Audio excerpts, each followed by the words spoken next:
എനിക്ക് നല്ലൊരു കുടുംബജീവിതം ഉണ്ടാവാതിരിക്കാൻ വേണ്ടിയല്ലേ നീ വിശാലിനെ കൊല്ലാൻ നോക്കിയത്?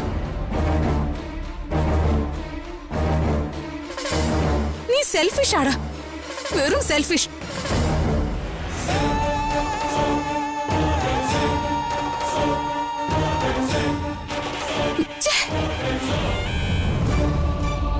സോറി വിശാൽ. വിശാലിനെ അപായപ്പെടുത്താൻ ശ്രമിച്ചത് എന്റെ ഏട്ടനാ. ഏട്ടന്റെ കുടുംബജീവിതം പരാജയമായിരുന്നു. അതുകൊണ്ട് ആര് കുടുംബമായിട്ട് ജീവിക്കുന്നത് കണ്ടാലും ഏട്ടന് കണ്ണുകടിയാ. സ്വന്തം അനിയത്തിയായ എന്നോട് പോലും ഏട്ടന് കണ്ണുകടിയാ.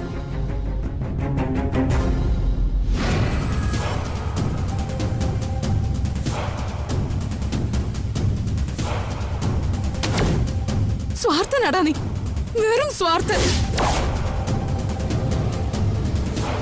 സ്വാർത്ഥം മാത്രമല്ല, ചതിയനും.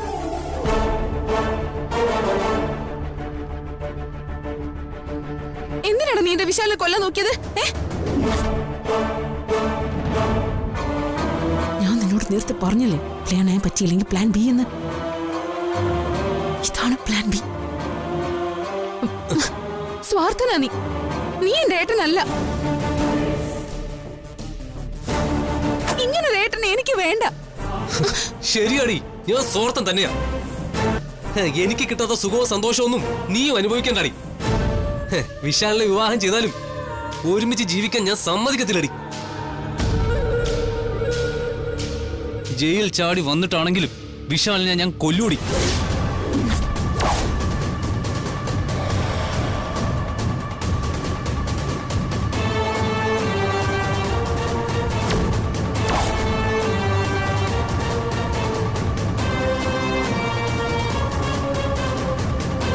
സോറി സർ, കുറ്റം ചെയ്തത് പാർവതിയാണ് എന്നായിരുന്നു ഞാൻ ഇതുവരെയും വിചാരിച്ചിരുന്നത്. അത് വെറും തെറ്റിദ്ധാരണയായിരുന്നുവെന്ന് ഇപ്പൊ മനസ്സിലായി. വിശാലിനെ അപകടപ്പെടുത്താൻ നോക്കിയത് ജതിനായിരുന്നു എന്ന് ജതിൻ തന്നെ സമ്മതിച്ചല്ലോ. കുറച്ചൊക്കെ എനിക്കും അറിയായിരുന്നു ആന്റി. പക്ഷെ എനിക്ക് പറയാൻ പറ്റുമോ? എന്റെ ഏട്ടനല്ലേ ഇത്? അയ്യോ മോളെ, സാരമില്ല. നിന്റെ നിരപരാധിത്വം തെളിഞ്ഞില്ലേ? അതിലാശ്വസിക്ക്.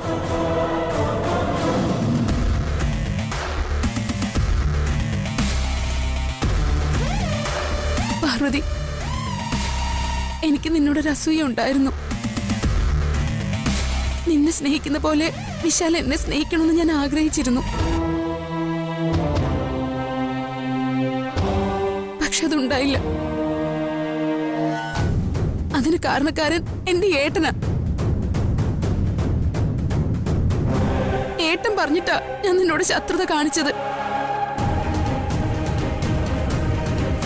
സത്യത്തിൽ എനിക്ക് നിന്നോട് ഒരു ശത്രുതയുമില്ല. ഞാൻ ഒരിക്കലും ഒരു ശത്രുവായിട്ട് നിന്നെ കണ്ടിട്ടില്ല.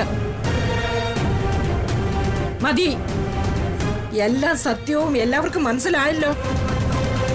എന്റെ കുട്ടിയെ കൊല്ലാൻ നോക്കിയ ഇവന് സാറ് ഏറ്റവും വലിയ ശിക്ഷ തന്നെ കൊടുക്കണം.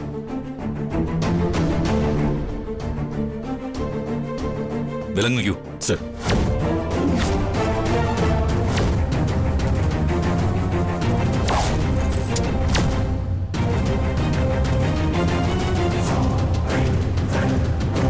ഈ കേസ് ഇവിടെ അവസാനിക്കുന്നില്ല.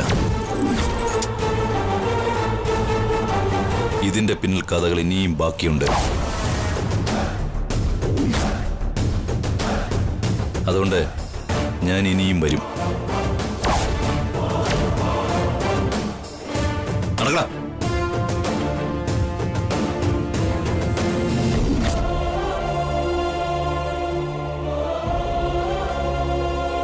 ഇങ്ങനൊരു ചതി ഈ വീട്ടിൽ നടക്കുന്നുണ്ടെന്ന് ഇപ്പോഴറിഞ്ഞത്. വിശാലിനെ ദൈവം രക്ഷിച്ചു എന്ന് പറഞ്ഞാൽ മതിയല്ലോ.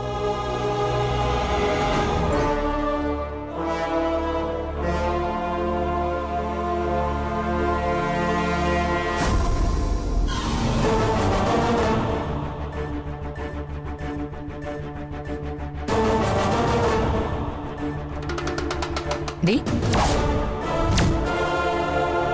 ചേട്ടനും അനിയത്തിയും കൂടി കളിച്ച നാടകം എനിക്ക് ഇഷ്ടപ്പെട്ടു. നല്ല സ്നേഹമുള്ള ആളാ ജതിൻ. അനിയത്തിയെ രക്ഷിക്കാൻ വേണ്ടി കുറ്റം സ്വയം ഏറ്റെടുത്ത് ജയിലിൽ പോയില്ലേ? രണ്ടിലൊരാള് ബാക്കിയുണ്ടായാ മതിയടി. ഉദ്ദേശിച്ച കാര്യം നടത്തിയിരിക്കുഞ്ഞ്. ഉദ്ദേശിച്ച കാര്യം നടത്തിയിരിക്കുമെന്ന് പറഞ്ഞ വിശാൽ സാറിനെ കൊന്നിട്ട് വിശാൽ സാറിന്റെ സ്വത്ത് മുഴുവൻ സ്വന്തമാക്കാന്ന് അല്ലേ? അതിന് നീ ശ്രമിച്ച ഇനി ജയിലിൽ പോകുന്നത് ഞാനായിരിക്കും. നിന്നെ കൊന്ന കുറ്റത്തിന്.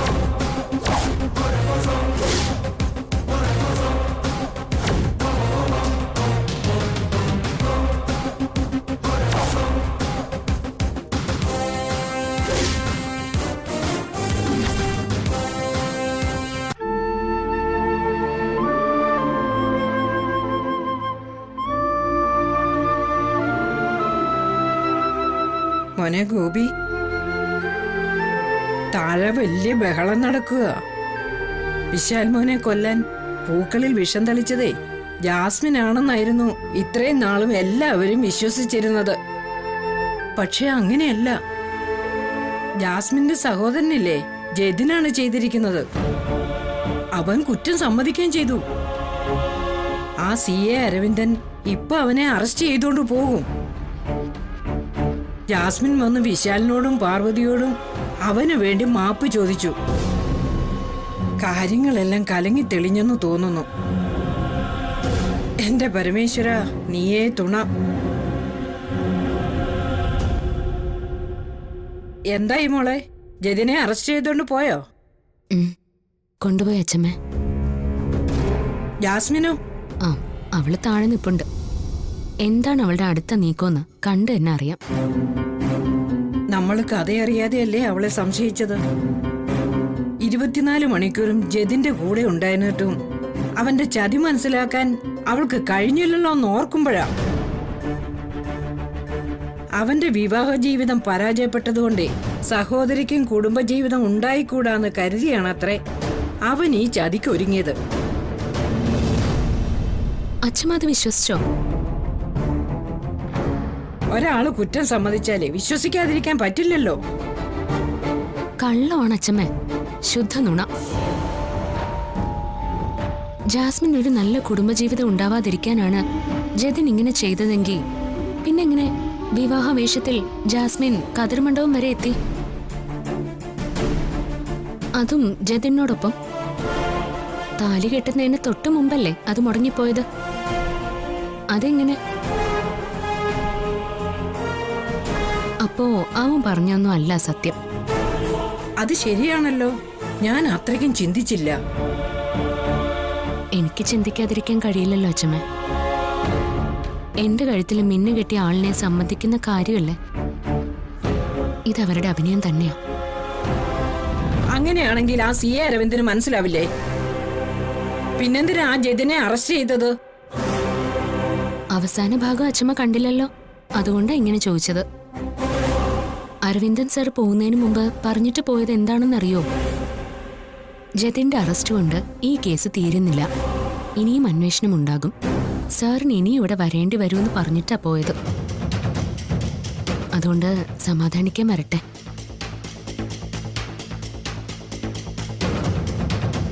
അച്ഛനുച്ചയ്ക്കുള്ള മരുന്ന് കഴിക്കണ്ടേ?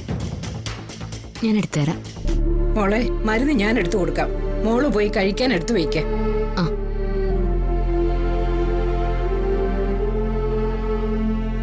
മരുന്ന് അവിടെ ഇരിപ്പുണ്ടേ.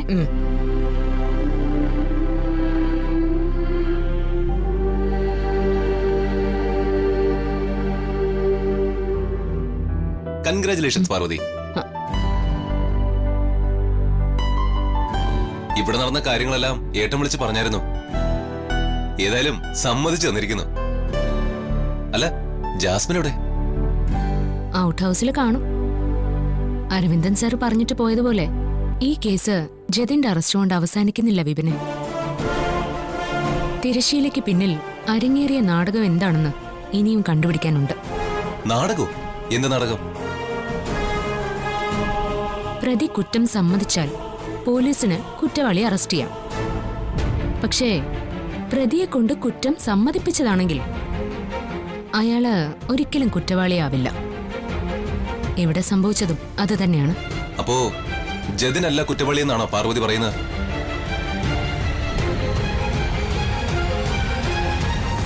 എന്നല്ല വിപിൻ, ജതിനും കുറ്റക്കാരനാണ്. പക്ഷേ പ്രധാന പ്രതി തൽക്കാലം രക്ഷപ്പെട്ടു എന്ന് വേണം നമ്മൾ കരുതാൻ. ജാസ്മിനെയാണോ പാർവതി ഉദ്ദേശിക്കുന്നത്? ആ, അതൊക്കെ നമുക്ക് പിന്നീട് സംസാരിക്കാം. ആഹാരം കഴിച്ചിട്ടുണ്ടാവില്ലല്ലോ, താഴേക്ക് വരും, ഞാൻ കഴിക്കാൻ എന്തെങ്കിലും എടുത്തു വെക്കാം. ആ പിന്നെ വിശാൽ സാറിനെ കൂടെ വിളിച്ചോ. ശരി.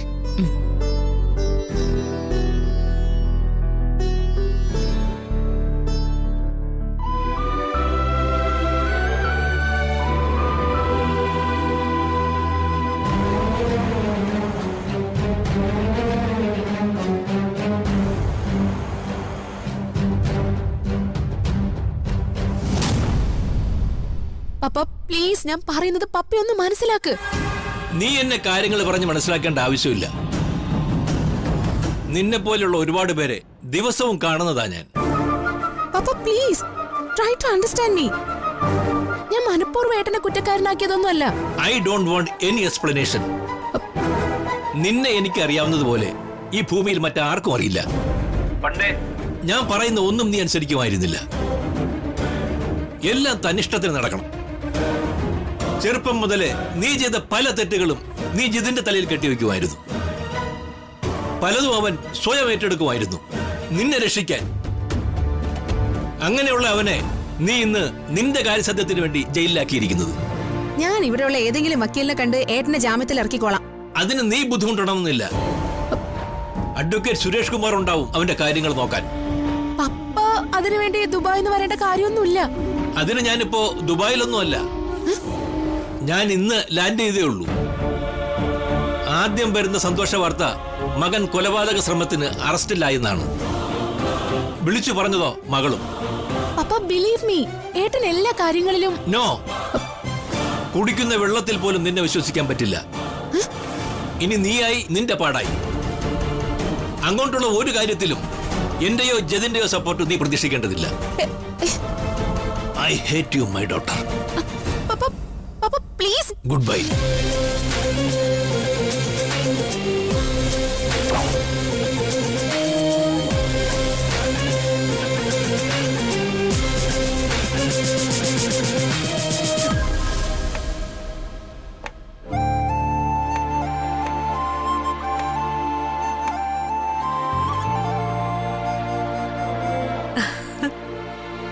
പാറക്കുട്ടി,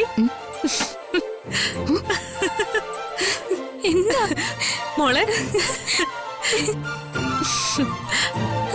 ഇതെന്താ ചെറിയമ്മേ, ധൃതരാഷ്ട്രാലിംഗനോ? എനിക്ക് ശ്വാസം മുട്ടുന്നുണ്ട് കേട്ടോ. നിറച്ചാർത്തൊക്കെ എങ്ങനെ ഉണ്ടായിരുന്നു? എല്ലാം നന്നായി നടന്നു. എനിക്കും വരണമെന്നുണ്ടായിരുന്നു. അതിനിടയ്ക്ക് ഇവിടെ നടന്ന കോലാഹലങ്ങളൊക്കെ അറിഞ്ഞില്ലേ? അറിഞ്ഞു. വളരെ നന്നായി. എത്രയൊക്കെ മറയ്ക്കാൻ ശ്രമിച്ചാലും ആ മറ നീക്കി സത്യം ഒരു നാൾ പുറത്തു വരുന്ന പറയുന്നത് എത്ര ശരിയാ. എന്നാലും ആ ജതിനാള് കൊള്ളാലോ.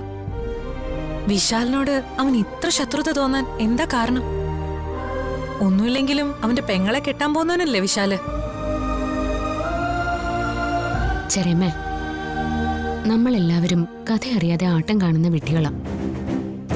ജതിൻ അറസ്റ്റ് ചെയ്യപ്പെട്ടത് ഒരു നാടകത്തിന്റെ ബാക്കി പത്രം. ഓരോ വേദിയിലും ചോദ്യചിഹ്നത്തിൽ അവസാനിക്കുന്ന ഒരു നാടകം. നീ എന്തൊക്കെയാ പാർവതി പറയുന്നേ? എനിക്കൊന്നും മനസ്സിലാവുന്നില്ല.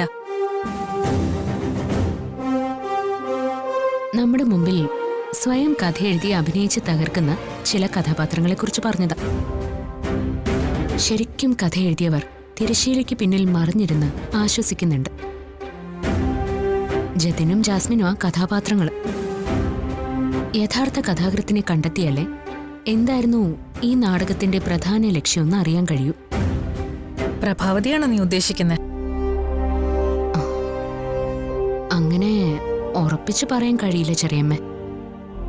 ഇതിനു പിന്നിൽ ഒരാളാണോ പലരും ചേർന്നാണോ എന്നൊന്നും അറിയില്ല. പക്ഷേ ഉദ്ദേശം ഒന്നാണ്. ഈ കുടുംബത്തിന്റെ സ്വത്തും പണവും അത് സ്വന്തമാക്കണം. അത് കഥ എഴുതിയവർക്കാണോ അതോ അഭിനേതാക്കൾക്കാണോ എന്ന് വ്യക്തമല്ല. ജാസ്മിൻ വിശാലിനെ വിവാഹം കഴിക്കണം എന്നുള്ള കടുംപിടുത്തത്തിന് പിന്നിൽ ആ ഒരു ലക്ഷ്യം മാത്രമേ ഉള്ളൂ. ഇല്ലെങ്കിൽ ലോകത്ത് എവിടെയെങ്കിലും കെട്ടാൻ പോകുന്ന ചെക്കന്റെ വീട്ടില് ഏതെങ്കിലും ഒരു പെൺകുട്ടി ഇങ്ങനെ ഒന്ന് താമസിക്കോ? അങ്ങനെ നോക്കുമ്പോ അവളും അവക്ക് ഇങ്ങനൊരു അവസരം ഉണ്ടാക്കി കൊടുത്തവരും ഈ കുടുംബത്തിന്റെ സമ്പത്ത് ആഗ്രഹിക്കുന്നുണ്ടാവില്ലേ? ചെറിയമ്മ പറഞ്ഞത് വളരെ ശരിയാ. വിശാൽ സാറ് എന്റെ കഴുത്തിൽ മിന്നു കെട്ടിയതോടെയാ എല്ലാ സംഭവങ്ങളുടെയും തുടക്കം. അമ്മയും പ്രതാപൻ സാറും എനിക്കെതിരെ തിരിയാനുള്ള കാരണവും ഈ സ്വത്ത് വകകൾ എന്റെ പേരിൽ എഴുതിയതുകൊണ്ട് മാത്രം. അച്ഛന്റെ ഇപ്പോഴത്തെ അവസ്ഥയ്ക്ക് കാരണവും ഇതൊക്കെ തന്നെയാ. വിശാല് നിന്നെ വിവാഹം കഴിച്ചപ്പോ തുടങ്ങിയതല്ല ഈ നീക്കങ്ങൾ. അതിനു മുമ്പേ, ഗായത്രി ചേച്ചി മരിക്കുന്നതിനു മുമ്പേ അവർ ഈ നീക്കങ്ങൾ തുടങ്ങിയതാ. ഗായത്രി ചേച്ചിയുടെ ഡ്രൈവറായിരുന്നു ഈ പ്രതാപൻ. പ്രഭാവതി ഗോപിയേട്ടന്റെ പ്രൈവറ്റ് സെക്രട്ടറി. ഗോപിയേട്ടന്റെയും ഗായത്രി ചേച്ചിയുടെയും വിശ്വസ്തനായിരുന്ന ശേഖരൻ എന്ന ആളുടെ ഭാര്യയായിരുന്നു പ്രഭാവതി. അയാളുമായിട്ടുള്ള ബന്ധം വേർപിരിഞ്ഞ് രഹസ്യമായി നമ്മുടെ കമ്പനിയിൽ കയറിക്കൂടിയ പ്രഭാവതി ഗായത്രി ചേച്ചിയുടെ മരണശേഷം ഗോപിയേട്ടനെ മയക്കി അദ്ദേഹത്തിന്റെ ഭാര്യയായി. അവള് ശേഖരനെ ഒഴിവാക്കി നമ്മുടെ കമ്പനിയിൽ കാല് കുത്തിയ നിമിഷം മുതൽ ഈ കുടുംബത്തിന്റെ ശനിദശ തുടങ്ങി. സത്യം പറഞ്ഞ ജതിനെ അല്ല അറസ്റ്റ് ചെയ്യേണ്ടിയിരുന്നേ, പ്രഭാവതിയെയാ. ഇതെല്ലാം അവളുടെ വക്രബുദ്ധിയിൽ ഉദിച്ച ആശയങ്ങൾ തന്നെയാ. ഇനി അവളുടെ ലക്ഷ്യം മുഴുവൻ ആ മാജിക് ബോക്സിന്റെ കാര്യത്തിലാവും. ആ പഴയ മ്യൂസിക് കേട്ടുകൊണ്ട് നിന്ന ചെറിയമ്മയുടെ മുന്നിൽ അമ്മ എത്തി അത് നിർത്താൻ ആവശ്യപ്പെട്ടെങ്കിൽ ചെറിയമ്മ ഉറപ്പിച്ചോ ആ പെട്ടി ചെറിയമ്മയുടെ കയ്യിലുണ്ടെന്ന് അമ്മ മനസ്സിലാക്കി കഴിഞ്ഞു. ഇനി നമ്മൾ സൂക്ഷിക്കണം. എങ്ങനെയും അത് അവിടെ നിന്നെടുക്കാൻ അമ്മ ശ്രമിക്കും. അത് നമുക്ക് നഷ്ടപ്പെട്ട എല്ലാം അവസാനിച്ചു എന്ന് കരുതേണ്ടി വരും. ഇല്ല മോളെ, നീ പറഞ്ഞതുപോലെ ഈ വീട്ടിൽ അവള് കയറിയിറങ്ങാൻ മടിക്കുന്ന ഒരു മുറിയേ ഉള്ളൂ. അതെന്റെ മുറിയാ. അതിനൊരു കാരണമുണ്ട്. അതെന്താന്നറിയോ പാർവതിക്ക്? ഇല്ല, അതിന്റെ പുറകിലും കഥയുണ്ടോ? കഥയൊന്നുമല്ല, ഒരു നിസ്സാര കാരണം. പ്രഭാവതി ഈ കുടുംബത്തിലേക്ക് വരുമ്പോ വിശാല് വളരെ ചെറുതാ.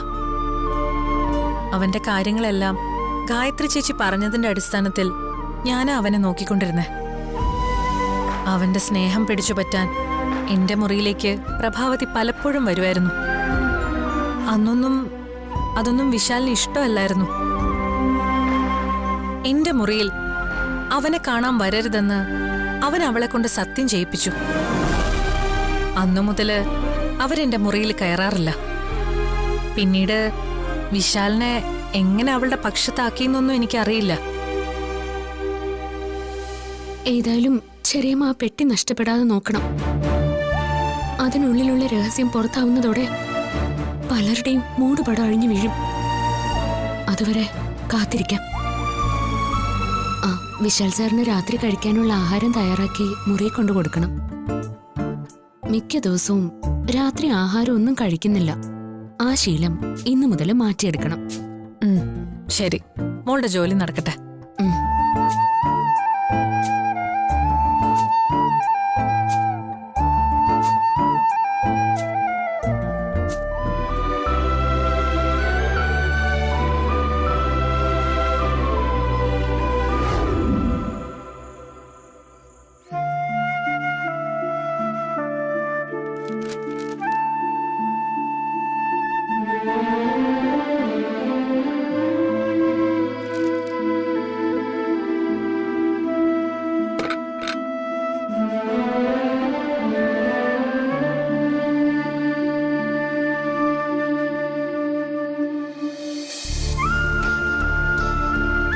വിശാൽ സാറിന് കഴിക്കാനുള്ള ആഹാരം ഞാൻ ഇങ്ങോട്ട് കൊണ്ടുവന്നിട്ടുണ്ട്. ചൂടാറുന്നതിന് മുമ്പ് എടുത്ത് കഴിച്ചാലേ രുചി കൂടും സാർ. ആട്ടെ, നീ കഴിച്ചോ? അയ്യോ, വിശാൽ സാറ് കഴിക്കുന്നതിന് മുന്നേ ഞാൻ കഴിക്കാനോ? അയ്യോ, സാറ് കഴിച്ചിട്ട് അമ്മയും വീട്ടിലുള്ള എല്ലാവരും കഴിച്ചിട്ടേ ഞാൻ കഴിക്കുള്ളൂ. അതാ സാർ ഇവിടുത്തെ പതിവ്. അപ്പോ നീ ഇതുവരെ ഈ വീട്ടിൽ നിന്ന് ചൂടോടെ ഒരാഹാരവും കഴിച്ചിട്ടില്ലെന്നാണോ? എനിക്ക് ചൂടോടെ രുചിയോടെ ആഹാരം തരണമെന്ന് ആഗ്രഹിക്കുന്ന നിനക്ക് അതുപോലെ ചൂടോടെയും രുചിയോടെയും കഴിക്കണമെന്ന് ആഗ്രഹമില്ലേ? വിശാൽ സാർ, ഞാൻ എത്ര ഭാഗ്യവതിയാണെന്നറിയോ? ഞാൻ ആഗ്രഹിക്കാതെ തന്നെ ഉദയന്നൂരമ്മ എനിക്ക് അമ്മയും മുത്തശ്ശനെയും പല്ലവിയും പിന്നെ ഞാൻ ഏറ്റവും കൂടുതൽ സ്നേഹിക്കുന്ന വിശാൽ സാറിനെയും ഈ കുടുംബത്തെയും എനിക്ക് തന്നില്ലേ?